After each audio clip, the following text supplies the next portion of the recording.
त्यो अघि मैले एउटा प्रश्न गरेँ, यसलाई अन्य कुरो नलिनु होइन। त्यो घटना भइसकेको लगत्तै आएको समाचारमा इसान बाबु र अर्को जो साथी भनिएको होइन, त्यो उहाँहरूको बिचमा एकजना केटी साथीको विषयमा केही विवाद भएको भन्ने कुरा समाचारमा आएको कुरा हो होइन। यसलाई हजुरहरूले सहज रूपमा लिएर यसको के हो, तपाईँलाई त्यस सम्बन्धी जानकारी हो कि होइन होइन, त्यस घटनाबाट यो घटना उत्पन्न भएको हो कि भन्ने त्यो आशंकाहरू पनि छ, के लाग्छ? हामी परिवारले थाहा पाएको अवस्था होइन। यो घटनाभन्दा पहिला उसको कुनै केटी साथीको विषयमा झगडा भयो भन्ने कुरा हामीलाई अवगत थिएन पहिला।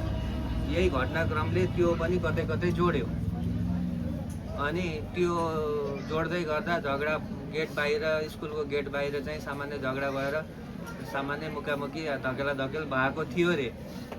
अनि त्यही विषयलाई लिएर अनि तँलाई मारिदिन्छु पख तँलाई भन्ने खालको शब्द पनि प्रयोग गरेका थियो रे भन्न सुन्नमा आएको थियो।